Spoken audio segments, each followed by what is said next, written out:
Welcome to the Junk Drawer Mamas with your hosts Dina Tricino and Christina Queen. We are so glad you're here with us as we sort through the drama and the trauma of life's hidden struggles to uncover hope and healing with a side of humor on this roller coaster ride we like to call extreme parenting. Whether you're raising a child or a teen with special needs, dealing with challenging behaviors, tackling addiction, mental health issues, or working through the trauma associated with foster care, it's a lot, and we get it. But you don't have to do this alone. So grab a cozy chair, settle in, and let's take this journey together.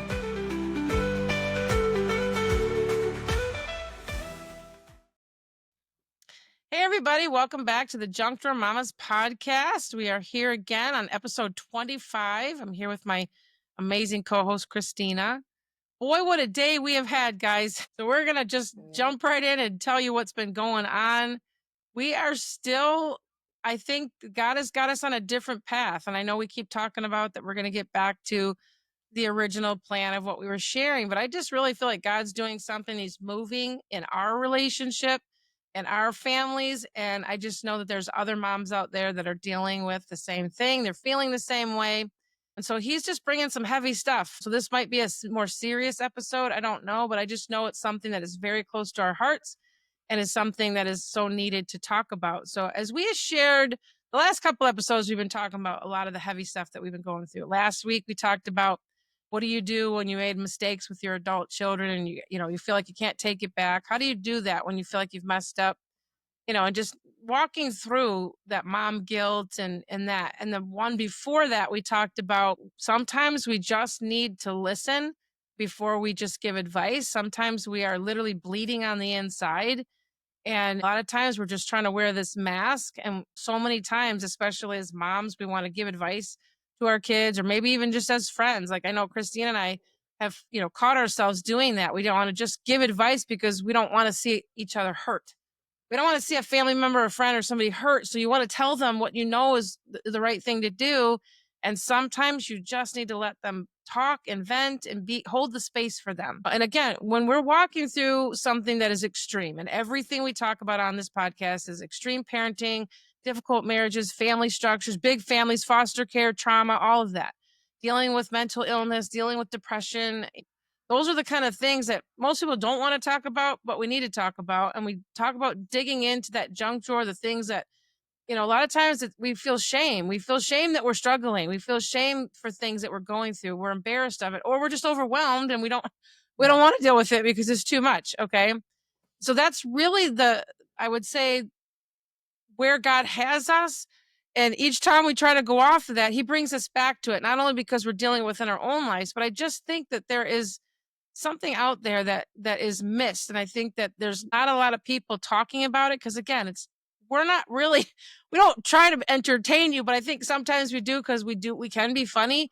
But honestly, at the end of the day, when I was going through the worst parts of my depression to the point where I was feeling suicide all the time, I did not want to be entertained. Honestly, I didn't want anything other than the pain to stop. But we live in a world that is so distracted, and we're inundated with all kinds of entertainment and bite-sized appetizer fun reels and things like that. But we have a world that's hurting and broken. We have a world of people that feel heavy. So the conversation today came up was, what do you do when you just don't want to do it anymore? When you feel like you're at the end of your rope, you don't want to, you don't want to keep doing the things you're doing. You feel like, is this really what my life is going to be like? I don't want to do this anymore. And you know that there's something wrong, but you don't know how to fix it. And so obviously what we talk about is our faith. And so that's even worse. It's almost like we know that there's a God. We know that he loves us. We believe everything that he says about us, but are we living it out? Do we really believe that? Why are we in so much pain? I don't know how to get out of this. And so when somebody presents that kind of a question to you, which we did today, I'm going to be honest, like that's what we were talking about today. And sometimes we have to be in a place of receiving whatever it is that we need to hear. It may not be what we want to hear, but for me, I'm only going to speak for myself, and I'm going to let Christina talk too, but there was a time I didn't want to do the things that was needed to change. I wanted the situation to change, but I wasn't in a space to receive or have somebody contribute to me because I felt like nobody really understood. And if I tried to tell anybody about it, it would just sound like I was complaining, or I would be made wrong or whatever. I would put in this, it's not worth it because no one's really going to get it anyway. I just got to grin it and bear it kind of thing. Like just bite the bullet, shut up and just do what I have to do. And that was not healthy for me either. And so sometimes we find that like, who really wants to hear all my stuff? And then when you do start talking about it, sometimes it comes back on you or people can use it against you. So we get in this like protection mode and then we end up just surviving. So then survival becomes a lifestyle. And that's really what we want to talk about here is what happens when your survival turns into exhaustion, turns into, I don't want to be here anymore. And it's become so long that you're numb and you're just literally in that state and you don't know how to get out of it. And so next week, we're going to I want to bring in the more scientific of like what actually physically happens in your body and your autonomic nervous system and your limbic system and the high stress life and cortisol. We have talked about that. We've touched on it, but there is some serious consequences of living a life like that. So not only spiritually do we need to go to God and renew that, but also physically it is shutting down our bodies and also it becomes this atmosphere that our kids are now being affected by it. Our marriages are being affected by that. And so for me, I was always in the place of like, I know I need to do something. I just don't know what to do. And so I didn't do anything, or I just shut down, or I would complain, or I would cry, or I would, whatever that might be. So before I go any more into that, is there anything you want to share? Like you want to talk a little bit about what you were feeling or talking about today, or? It has been a rough day. It's been a rough last few days, honestly. And when we touched base today, it just felt like we were both walking through not, the exact same things, but through that same just state of kind of just life just crashing in on us and it just being super heavy. So yeah, we were kind of in the same place with that. For sure. It's not really just what we're going through either. It's like family stuff that's going on, adult children, like sisters, family members, things that you're dealing with. And so you're carrying your own stuff you're dealing with, you're carrying your kids' stuff, your husband's stuff, and then your family stuff. And sometimes it feels like everywhere you turn, it's crushing you and you can barely even breathe. So that's kind of what we brought to you before that. One of the things that we were talking about is that I believe that God brings us back for a couple of reasons. One, I believe it so he can show you that you're not the only one going through that. Like when he brings somebody else on your path. So he brought Christina to my life. For the first time, I felt like I finally had a friend that got it, finally understood me. And I'm not saying that we are always like puppies and rainbows. We're not. Sometimes we get into like disagreements. And I'm not saying like we're ever rude to each other, but I'm just saying like we're not yes men. We don't just say, oh, yes, yeah. No, we really get into the nitty gritty of what's going on. And a lot of times she can see what I don't see, and I can sometimes see what she doesn't see. And that's really where, that's a God relationship. And so sometimes he brings people into your life so you can see like, you know what, you're not the only one that's going through this. There's other people out there. And then sometimes he brings something across your path because he's showing you that these are your people. Like I am training you and I'm equipping you because there's going to be other people out there that are going to be in the same space. Okay. So what was it like when you were that place, when somebody would have come to you and wanted to give you advice and you're like, I don't want to hear it. So I think that's the biggest thing that I want to start with on that before we even get into like any details of a situation, because honestly, this might sound harsh. The details are irrelevant. They really are irrelevant because everybody's going through something. That's not it. It's the fact that God did not bring us to this planet or allow us to have these situations in our life, children, whatever that situation is, so we can struggle and strive and stress and feel alone and feel broken to the point where we have no hope that it's the best thing to do is just to end our life. If you are in that place, it is a serious place and we do not take that lightly at all. And we do want you to get help. But I believe that we serve a God that is a miracle working God. Okay. And God has gotten me through the worst situations in my life that I never thought I would ever come back from. Same thing with Christine. But there's going to be other people out there that come across our path. And if somebody comes across our path and is upset, and so even today, it almost could feel like somebody's yelling at you and they're not. They're just upset about their situation. But if somebody's coming to you and they're trying to tell you about what's going on and you're getting triggered and you're getting shut down, it's bringing up your trauma. You know what I mean? That how am I supposed to be able to hold the space for somebody else? That's kind of what, what happened today is, we got on a phone call and I just started And she just threw up all spilling over me, everything. people. I really did, because what I've been walking through is super heavy and I just needed to vent. And so Dina was the receiving end of that. I think we started to almost, I think honestly, both of us kind of started to get a little annoyed or defensive in the conversation at times, but it quickly turned back around to what is this? What's happening right now? What is this? And we talked it through, and we never just talked for a few minutes. It's always like, oh, do you have time for a quick call? And 3 hours later, our quick call might be ending. But honestly, it was a Holy Spirit thing. I needed it. She needed it. And that's what happens every time we start talking, is that God just brings stuff up. He brings stuff out, and that iron sharpens iron thing. Yeah. It's just, that's what ends up happening. And I was encouraged today after talking to her, and we kind of go back and forth with each other. And in those times, like we said, we're both walking through some really, really heavy stuff right now. And last week, whatever, she was feeling a lot more discouraged. She called me. I prayed with her, and then she did I the was just same going to thing with say me that I called her and today. I didn't even know what to say. All I said Right. was, can you pray with me? And I started Yeah. crying. I couldn't even say what I needed to Yeah. say. And in Yeah. that moment, she became the warrior that I needed, the prayer warrior. Today, I was that for her, Yes. Yep. and so. Exactly. Yeah. Yeah.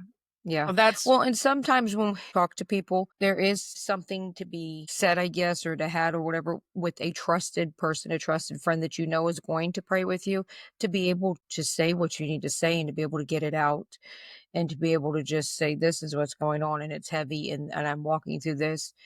But we definitely need to be careful too, that we're not just complaining, because I think probably for the last couple of days, anybody who was within ear range of me for, any length of time, I complain too. And I know that's not what we're supposed to do.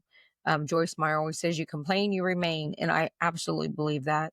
But I have just felt so overwhelmed that I made excuses for that. And I'm just like, blah, I'm just, and so today, being able to, talk and to pray, we prayed, and just all that was, just able to kind of get it out of my system. And it's not like I'm not going to walk through anything tomorrow because we prayed today. It's not like she's not going to walk through anything tomorrow because we prayed, but it's that connection. It's that lifting up of one another's arms, just like, they did with Moses. When you start to get tired and weary and weak and you just can't hold your arms up anymore, we need people to come alongside us and say, here, let me hold your arm up for you.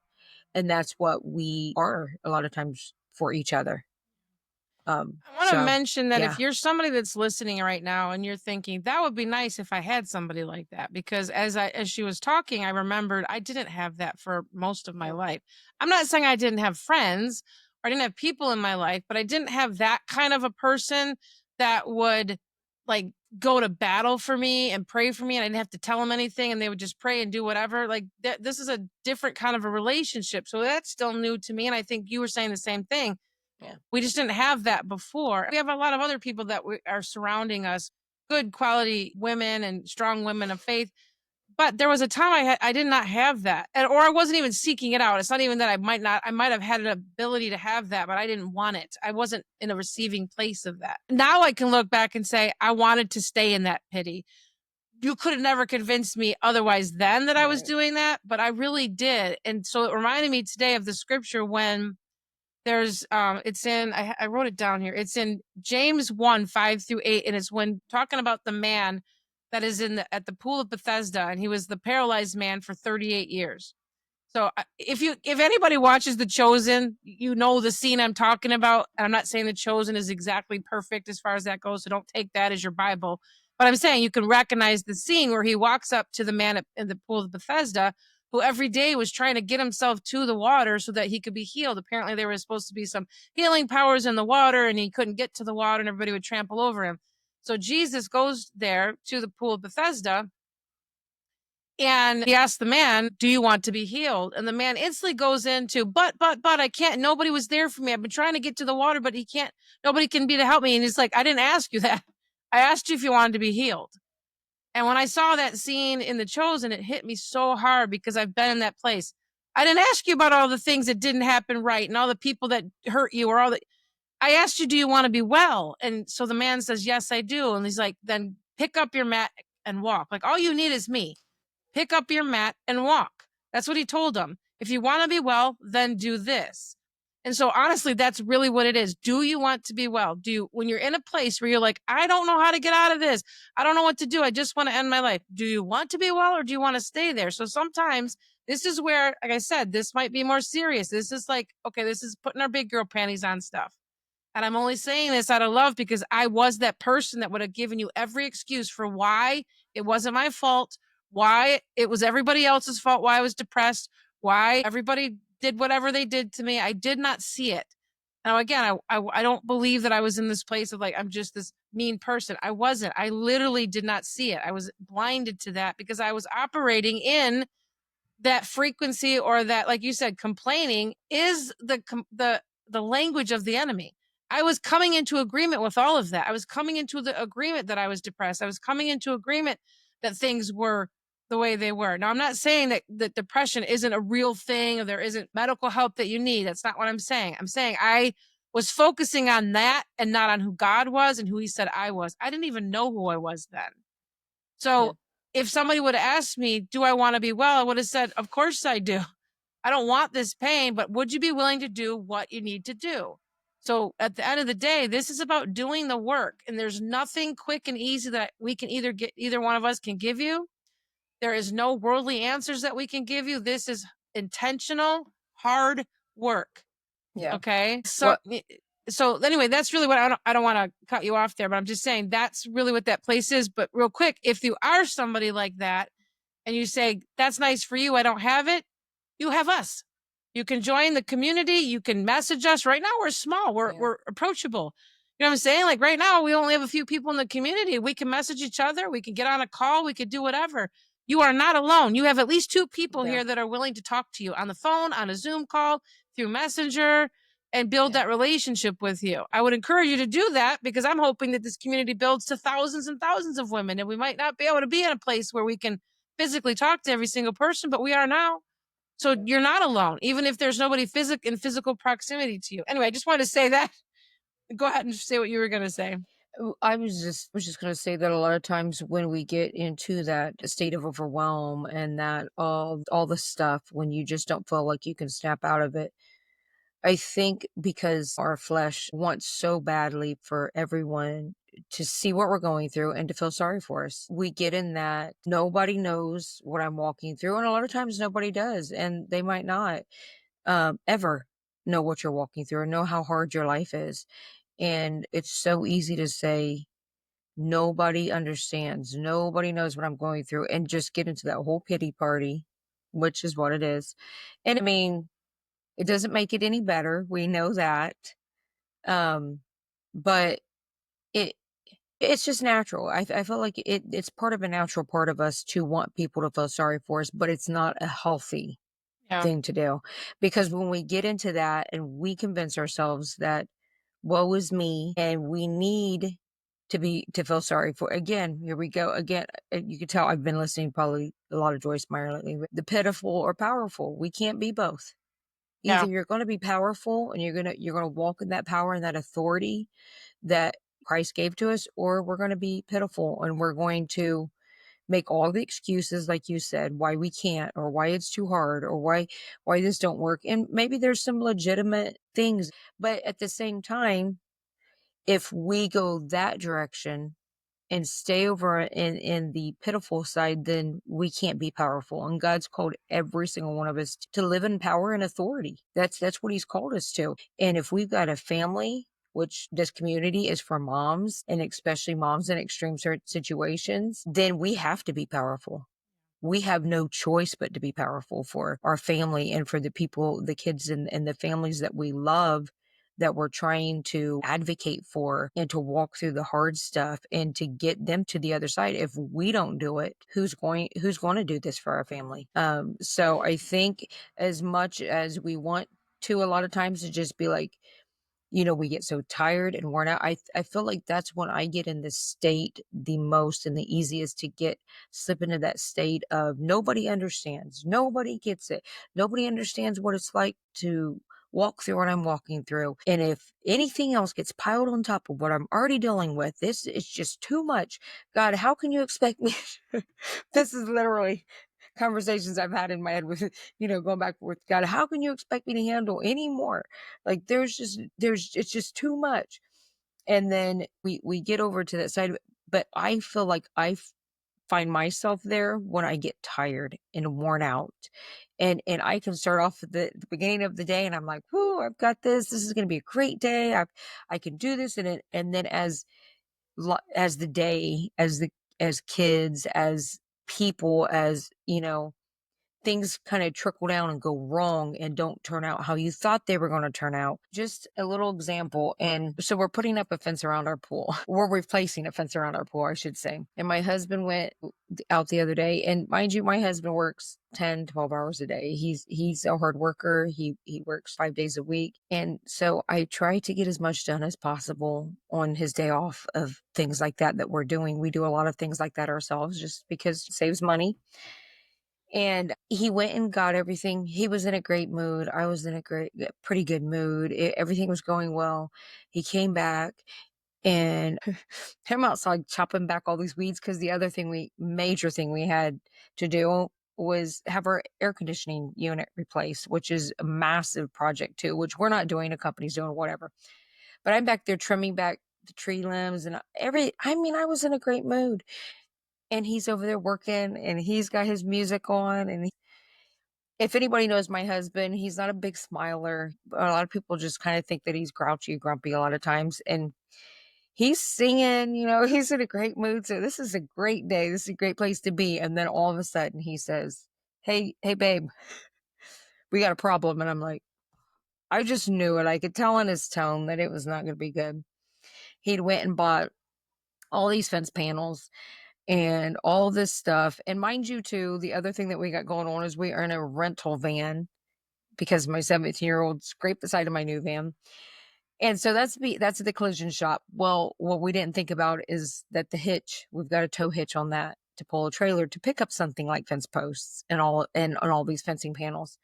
So we're here in this minivan trying to stick all of this, all these fence panels and everything. They got it all into there. They were gone for a couple hours, get back here and, get it all unloaded and get to work. And then,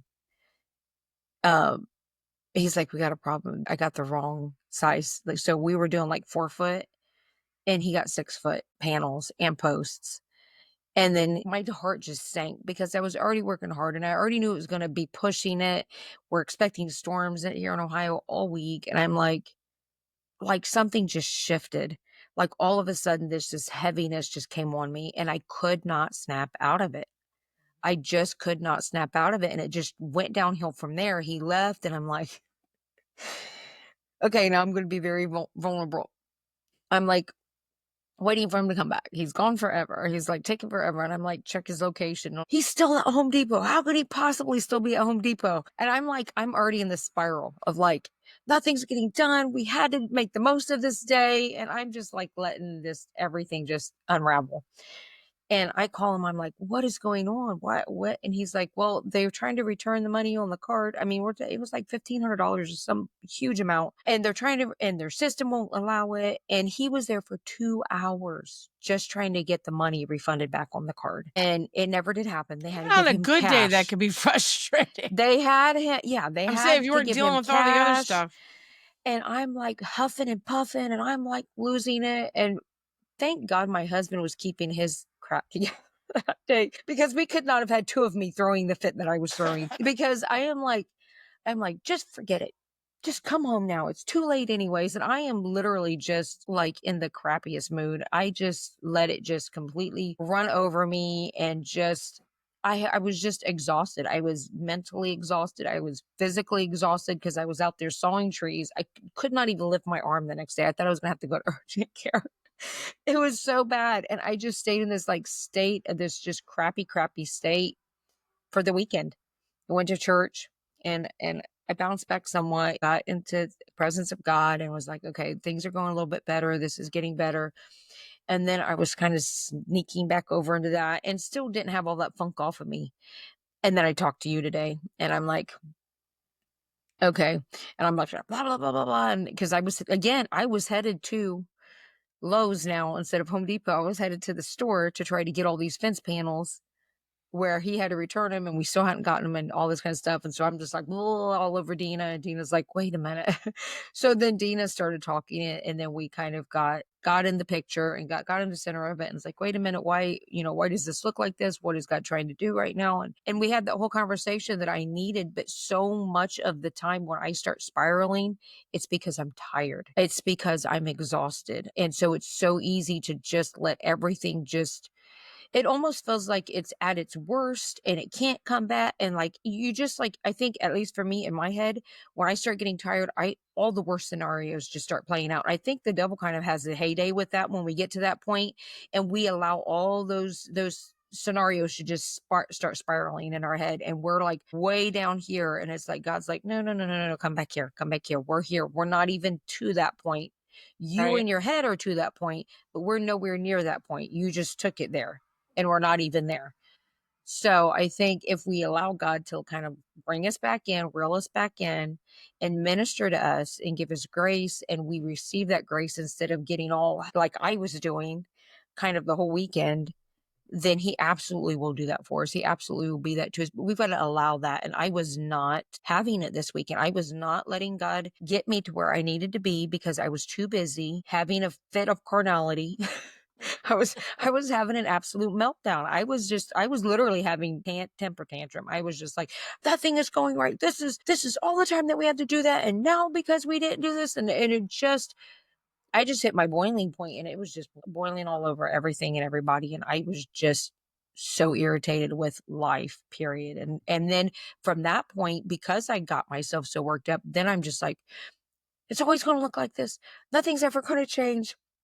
It's always going to be so hard for us because this is just our life and blah, blah, blah. And when I'm in a healthy state of mind and I'm rested and I'm not, I don't have that outlook, but I was just so worked up and so tired that like nothing was ever going to be easy for us, which I mean, honestly, our life is not easy. It just isn't. It's what it is.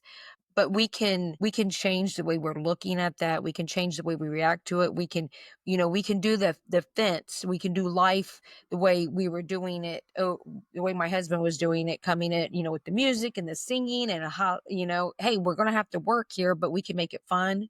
Or we can do it the way I chose to do it. And I'm just like, I swear steam was coming out of my ears. It was. I've literally seen steam come out of her ears before. I'm telling you. Yeah. Cause I'm like, she's so a worked scary up little like, thing.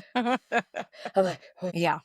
So I want to add to that. I want to sneak in here real quick. Yes. So thank you for being vulnerable, because I believe that anyone that's listening has had that moment. They can say without any uncertainty that they have had those moments. Now, the thing is when we let that continue to go and go and go until like it explodes, and then you have a really hard time reeling that back in. This is when we are outside of our identity of who God says we are. We're not believing who he says we are. So now we are vulnerable. We're open to attack because now the enemy monitors you. He knows exactly where you're weak. He knows exactly what it's going to take. He might even plant those thoughts in there like it's always going to be this way. That's that place where you get into that despair and you get into that place where you feel hopeless. When you're in that place, because we are not caring for ourselves, because we first want to be in this like, well, it's not my fault. You don't even know what's going on. But then it is our responsibility. This is, if I leave you with any advice, it does not matter who caused the pain. It does not matter who caused the trauma. I'm not trying to minimize the trauma. I'm saying it doesn't matter what the details are. It is 100% your responsibility to heal from that. Because what happens is you become a weapon in the hands of the enemy. Even if it's nothing more than a conversation with a friend, and then you start throwing up all over them, and luckily our relationship is stable. But what if it wasn't? What if it was already hanging by a thread? And I'm like, I'm done with you. And now we've just lost a relationship that God brought together. How many friendships end because somebody's in a depleted state and they didn't know how to not say what was on their mind and they let it all out at the wrong time? I can tell you right now that happened to me. And when I was at our outreach, I did that. And I didn't even realize I was doing it. And I said things. Now, I might have been in an actually very stressful situation. I don't even remember the details of all of it, but I know whatever I said, I couldn't unsay. And it literally transformed that friendship for the rest of our lives. And we've never really been able to come back from that. It didn't, we did come to a point where we apologize. I apologized and all that, but it doesn't matter. There was a fracture there, and so I had to learn how to take responsibility for that. If you do not take care of yourself, if you do not take care of yourself physically, mentally, and spiritually, then you are now leaving legal right to the enemy to come in and say, okay, I'm going to use your words to hurt somebody else, because he does not want us to be in a good standing. He doesn't want our families to be healed and whole and functioning. He wants them to be in disruption and dysfunction. So he's going to use whatever nasty tactic that he can. And where he uses it the most is when you're tired, when you've already done everything that you can do, when you're already not sleeping, you're not eating well. I don't know if that's part of it too. How many times this week have you had, less than nutritious food, and how much have you nourished your body? Because that affects every day, Dina. Every day. That affects your brain function, affects like how much sugar have you had versus how much protein have you had. That affects your mood. How much sleep have you had? How many times have you gone to bed in a stressed out state, angry? So all of that comes into play, and then we wonder like why we're in this state. So I'm not saying it's always our fault, but it is our responsibility to make sure that we heal. But we have to first get into a place to receive it. You have to be in a place, because I can give you, or she can give you, or somebody could give you the most biblical advice. But if you're not willing to receive it, you're going to stay where you're at. And that's exactly where I was at. You have to get to a place. That's one of the hardest things to do, is watch somebody that is spiraling and you know how to help them, and they are just not willing to hear it. And at that point, really what you can do is pray. And sometimes you do need to be quiet and just let them talk. And then sometimes, like I did today, I yelled at her and I said, "Don't you dare give up." And we were crying. I'm like, "Don't you dare let the enemy have power. You better get up and fight." Because that's how angry I was. I wasn't angry at her. I was angry at the fact that there's an enemy that is out to try to kill, steal, and destroy her and her family, which also is affecting me. Because what we're doing here, I believe God has ordained this for us to help other women. We are creating a platform and a voice for other women. There are other people out there right now, whether you're tuning in now or a year from now, it doesn't matter. Somebody's going to get on this podcast and say, somebody understands what I'm going through. And in the world of special needs, all you got to do is go on TikTok, Instagram, social media, any social media. You will find moms that are telling their story that they're so stressed up, they don't have the answers. They're crying in their car. They're upset. They have such extreme situations. Of course they know what's going on. One of the biggest tactics that the enemy uses that it is to make us feel like we are all alone. Like you're in this alone. Nobody understands you. And the isolation, and that it doesn't matter. Nobody knows what I'm going through. Nobody's situation is like mine. Blah, blah, blah. And then it just eats at you and eats at you and eats at you. So then when somebody outside comes in and tries to give you advice, your mind is already set on, you don't understand what I'm going through. Yeah, your resistance is that's up. fine for you to say. That's easy for you to say, because you're not walking through what I'm walking through. Yeah, you might be going through that, but you're not going through this. When in reality, they're not going through the exact same thing. Nobody else is going to have your exact same life, but they are going through something in their life that might be equally as hard. It's just in a different area. It's so hard to remember that as Christians, I think a lot of us just expect, we pray, God will take care of everything, and we're not ever supposed to have any discomfort. We're just supposed to live this happy-go-lucky, woohoo life, and never with any problems or any issues or any trials. And that is the farthest thing from the truth. That is not what our life, there is going to be troubles. There's going to be trials. And sometimes it feels like every minute of the day is a trouble and a trial but Jesus still went to the cross. We don't get to just say, I guess we could say, that's it, I'm not doing this anymore. But I know as much as I might throw a fit or get upset and make myself go around this mountain again and again and again because of my complaining, because I know I know what obedience looks like, and I already know that I'm in disobedience when I'm complaining and griping and doing all this stuff. So I'm dragging out what I could just, get it together. But what ends up happening, I feel like, is we just get stuck in this state of feeling like, well, why does this always happen to me? Why am I always having to face or go through more than everybody else? In reality, that's not true. It feels like I literally said, okay, now I'm going to be really vulnerable. I literally said to Dina today, I'm like, why does everybody else get to, have this life where they get to retire and they get to, go on vacations, do all this kind of stuff. I'm never going to have this kind of life. I'm always going to be raising kids. I'm always going to be, and literally, I know I was feeling sorry for myself, but I've been, we've been going through some particularly hard things with some of the kiddos, and I'm like, it's exhausting. But if I get in that place and I stay in my own emotions in it and how I feel, what I'm feeling like, it's just going to get worse and worse and worse. It's just going to spiral. If Jesus would have got into his own feelings before he got on the cross, he would have never gotten he couldn't go into how do I feel about this? This is how I feel, but I can't do this because this is how I feel. Or I'm feeling scared, or I'm feeling what. I'm sure he had a lot of feelings. He was so stressed that he was sweating blood. Yes.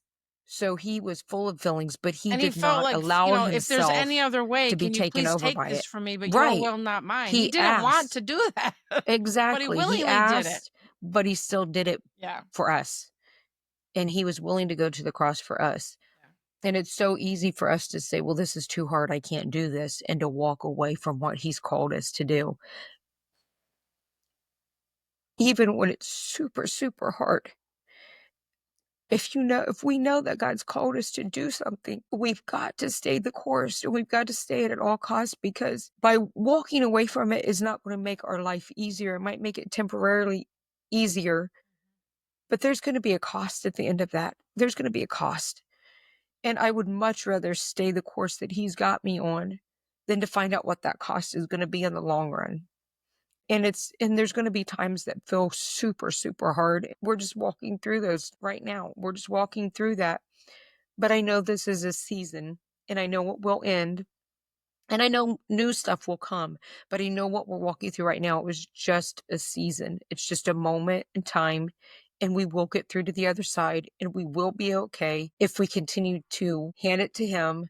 And me stop trying to carry it in my own strength. Me get out of the mindset that I have been in of, this is just never going to be any different. And I know better than that. I completely know better than that. And sometimes it takes a friend or a family member or somebody that you're close to, maybe a sermon, a pastor, a message, to remind you that that's a lie. That's a lie. Snap out of it. Get out of this space, because it's negative. It's negative, and it's not where you're supposed to be. And it does no good. It's going to absolutely do me no good to stay in that.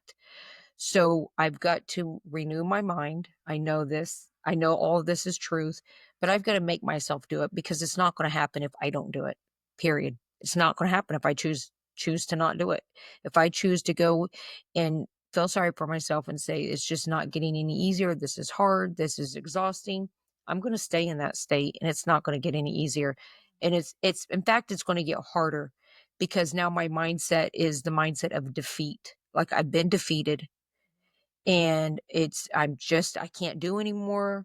I'm just stuck here. And as long as I stay in that same mindset, it also affects the people around me. It affects my husband. It affects my kids. They see me walking in that, then they take on that same mindset. And the other thing is, we're teaching them how to handle stress. Exactly. Or how exactly. not, how you're not handling it. Like, they're watching everything, and you've got little ones, like from babies all the way up to teenagers in your house right now. Yeah. And so they're literally being trained on how does mom and dad handle stress? How do they handle conflict? How does mom handle when she's exhausted? Yeah. And, we don't realize, like, I'm the first one to admit, I never even thought about that when I was raising my kids. Now, Gracie is still young, and even cognitively, she's going to be young. I never really thought about that with my other kids. And, most of them cannot handle stress very well, because we just didn't show them how to do that. Same. You know, when we were stressed, they knew we were stressed. And I'm not saying we did a lot of arguing in front of them or anything like that, but we certainly did enough that they felt tension. They knew that it was just what parents do. It's just what married couples do. You know what I mean? And so that's not the way God designed it, though. Right.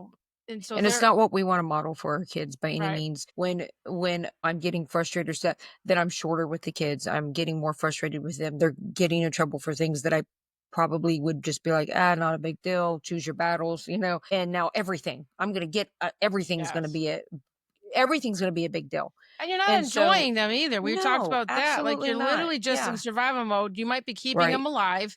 You might be keeping them clothed and fed, but are you enjoying them? Because it's going to go by so fast before you know it. And they're not enjoying me when I'm like that either. Yeah. And it probably is enjoying part of the reason why like there might be a whole lot more fighting going on, because they don't know how to handle their little stress systems right now. You know what I mean? And so that's a hard thing to hear. It's like pulling a thread and it just all starts unraveling. Yep. Exactly. Now, again, there might be somebody that's watching, because I really want to make this clear. Like, my heart is always for that person that might be on the very extreme end of it, because even though I think our lives are extreme, there's still somebody out there that's more extreme than what we're going through. Yeah.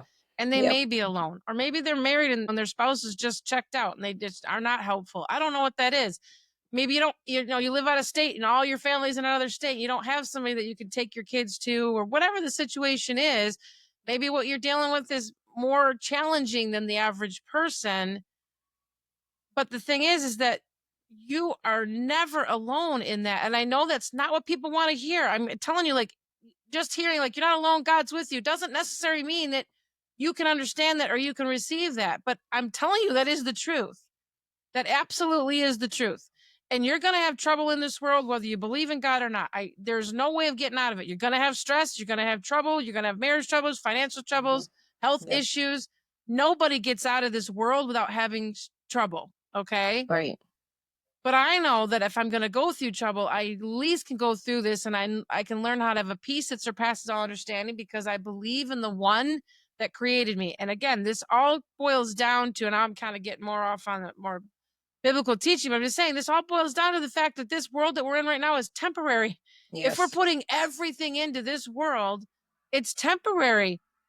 And Jesus came and he talked about the kingdom. Now, I don't personally believe the kingdom is someplace that's coming. I think we are the kingdom. I think the kingdom is here, and we are the ambassadors of that kingdom if we are the ones that are saying that we're Christ followers. And again, I don't know exactly how that's all going to look. I just know that from what scripture says, that's what it is. So we do live in two spaces. Like, our spirit lives in the spirit realm, and our physical bodies live here. But this physical realm is temporary. Yeah. We put so much effort in striving and stressing into this place. So that's why we get stuck in, like, how could a good and loving God cause this? He didn't cause anything. He didn't cause pain. But we live in this world where we have a free will. And because we have a free will, then we have people and things that can cause pain and harm. And he's not going to go against his character. He's not going to go against that and just come in and fix it all, if that would take away our ability to be able to choose. Yeah. That means it would take our ability away of choosing something bad or good. It has to be in a place where he gives us the freedom to choose him or not to choose him. Yeah. And you could walk through this life and not choose him, and you're going to still be in pain. You could walk through this life and choose him and be in pain, but then there's healing. There's healing on the other side of that. And restoration. And restoration on the other side of that. And at the end of all of it, eternity with him, and absolute peace and harmony and joy and just all of this stuff that we're promised. So we've got something when we follow Jesus, when we love Jesus, we've got something to look forward to at the end of all of the pain that the world doesn't offer. That only comes with knowing Jesus and having a relationship with God. Is that's really the root of that, is that once you understand that you are the son or daughter of God, you're that sonship of God. Once you get that and you understand, you really have to come to that place of, like, who God is, who is God, who is his character. And we've said this before. He's not a man that he should lie. He's not a person that he should repent. Okay. So he is the creator of all things, and he loves us is obsessed in love with us. We are his beloved. We are chosen. So here's something that you can understand, Christina, because you're an adoptive mom. When you adopted the kids that you've adopted, you chose them to be a part of your family. Okay, so you had orphans that you now adopted into your family. They have been grafted now into the Queen family because you and your husband chose them, you picked them, and now they're part of your beloved family. Well, that's who we are to God. He chose us. He wanted us. We're not orphans. We're not fatherless. And so once you get that and you understand that that's who he is, and our Father, our God, is also the one that in the scripture that says he owns a cattle on 1,000 hills. Like, he has the resource and the ability to do whatever to help us. If we had that ability, wouldn't we do that for our kids? So that what comes in the way is then, well, why doesn't he? Why doesn't he do those things? And honestly, I don't have all the answers to that, but a lot of times the situations that he allows us to go through is not to cause pain, but it does shape you. It does help you. It does grow you. And sometimes he's waiting in the fire. Right. And sometimes he's waiting for the other person that has a free will. Yep. He's never far from you. He's never absent from you. He's not trying to cause pain or trying to cause trauma or stress. So if you're in a place where you are in that, then you have lost who you are. You don't know who you are. And you're not believing and renewing your mind on what his word says. So that's honestly the basis for everything. Now, again, that's a little bit more in depth of a Bible study here, that more than what I wanted to share on here, but I could talk about this all night. Like, and so again, if you're somebody like this doesn't really resonate with you, I don't know what other answers I would tell you, because I've been on both sides. And and if you can see somebody that's really angry and really stressing and striving and in that place of like, you just don't get it, you don't understand, to the point when they want to end their life, they are absent from God. He's not absent from them. They are not acknowledging him. And it just takes a shift in understanding that, and everything changes. So I know that I can physically say, I know that my character's changed. My spirit has changed. My heart has changed. There's nothing you could do to convince me that there isn't that. And here's the biggest part of that. At the end of my life, and let's say I believed everything was wrong and there is no God and there is no anything. We just cease to exist. Then I haven't lost anything. But if I get to the end of my life and I choose not to believe in him and I choose to just denounce that, and I get to the end of my life and I was wrong, now what? You know what I'm saying? So I can get to the end of my life and be like, I believed in God. I lived my whole life for God, and I was wrong. And there wasn't a God, and we just ceased to exist. Okay, well, I guess, I'm no worse than I was before. But if I choose not to believe him because of whatever reason you're choosing not to believe that, and you get to the end of your life and you were wrong and there is a God and now you're not going to be with him, like, I would rather weigh on the side of caution, even if there wasn't one. Even if I didn't have all the evidence that I know, okay? Right, exactly. Archaeological evidence, historical evidence, spiritual evidence, like, I'm just saying. In our own lives, I mean, you can feel, when you're in a relationship with him, there's no doubt. You know that he's there. You know that he's. And the other thing is, there can't be that many people that are that really deceived. Like, think about the millions of people that believe that there's a God. Are we all just completely deceived and lunatics? No, we're not. Okay. Yeah. So anyway, I think that the enemy wants you to believe that there isn't a God and that you're on doing this all alone. Anyway, so we started off this conversation with, what do you do when you're at the end of your rope? You don't know what to do. You know you need to do something, and you just don't know how to do that. You start with one thing. So I had to tell Christina, like, what did I do? I had to take this vessel, which was me, that was depleted or filled with this sludge. So picture like a vessel, a glass or whatever, and it's just filled with murky, yucky stuff. And you're not putting anything into it other than this murky stuff. But eventually, if you stick that glass under a water faucet and it's pure water coming into it, water's going to go into it and it's going to get murky and it's going to come to the top of the surface. But eventually, if you just let that run and run and run and run, what happens to the glass? Eventually, that dirty stuff starts flowing out, and it does start to get clean. And eventually, it's just overflowing. We have to get our vessel, our reservoir of ourselves, our heart, to the point where it's overflowing. And I was like, what do you do to get it overflowing? Whatever works for you. For me, it's getting in his presence and putting on worship music. I always have something on in my ears. I'm listening to positive music. I'm listening to positive sermons. I'm not saying like just positive thinking. I'm saying actual biblical messages or whatever, so that it outweighs the negative. Yeah. I have to be putting something in to undo all the negative. So when you know that you're feeling stressed and striving, and like you were today, Christina, there isn't enough to outweigh what the murky stuff is. Yeah. So it starts with that. Like I have to shift the atmosphere. And then I find that because I know how to do that now, when I'm getting into that place, it's really a quick thing. Whatever fills your bucket is what you have to do. That's where you start. That's how you start changing from the place of feeling defeated to where you want to like check out. You have to start somewhere, because again, no one's doing this for you. You're going to have to do it, because if you don't, it's going to affect everybody in your life. Okay. Yeah. And then you've got the consequences of that on your hands, that now you're passing that generational trauma onto your kids, and then they're passing it on to their kids. So when you look at it at that level, you have, like you said, you don't have any other choice. Yeah. But here's the thing. When you get what God has called you to do, it's not about, I don't have a choice. It's like, oh my gosh, I am honored that he chose me to be the one that breaks this trauma off. It shifts your whole mindset. You're like, you chose me, little old me. Yeah. And now you're like partnering with him. And now you've got this whole new energy, instead of like, what? I got to deal with this. I got to do this. Why don't you tell me? That's where I'm at most of the time. And then you let life sneak in. And you quickly, if you're not careful, it's I feel like it's very important too, at least for me, to pay attention to what I'm putting in. Some of the things I watch, and some of the things I fill my spirit with and fill my head and my thoughts with, makes a huge difference in how I feel and how I function. There's things that I have had to just flat out stop watching over the years, because I'm like, that puts me in a really bad space, and I know it's going to. So I'm just like, nope, can't watch that. It is what it is. Yeah. My little one is calling me right now. So I'm looking at the time here. We're almost at an hour. This has been a long episode.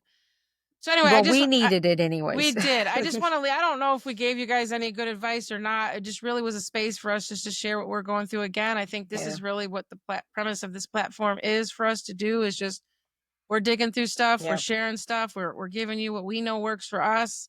And so if you are at that place where you feel like nobody gets it, we do understand it. We're still walking through it.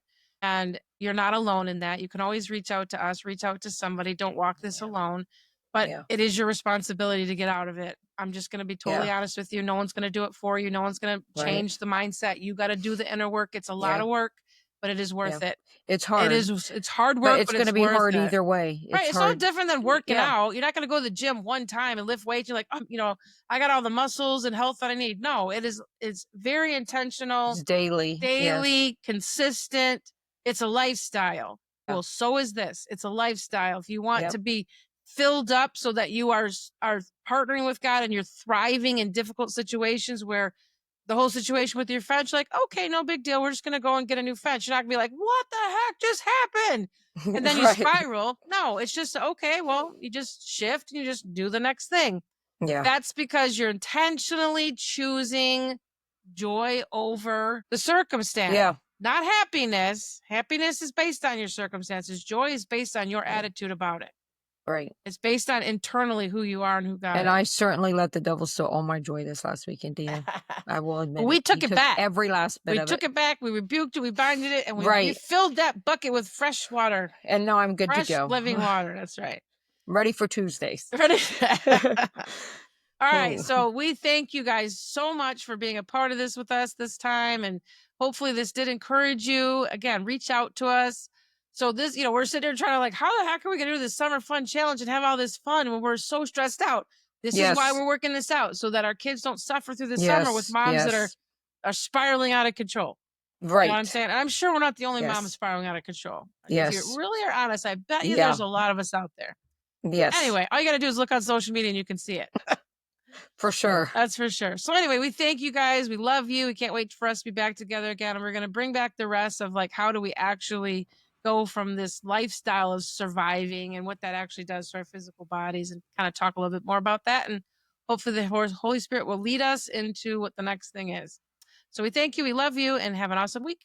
Bye. Bye. Hey, thanks for hanging out with us and listening to the Junk Drawer Mamas podcast. If today's episode encouraged you, share it with a mom who could use a little extra love and support. We'd love to hear from you too. Leave us a review and let us know what you think, or send us your ideas for what you want us to tackle in the junk drawer. You can email us anytime at junkdrawermamas@gmail.com. Stay connected with us on social media. Follow Dina at Specially Empowered Moms and Christina at Faith Through Foster Care for more encouragement and updates on our upcoming books. From two mamas in the throes of extreme parenting, we want you to know that you're doing a great job, Mama, and you don't have to have it all together.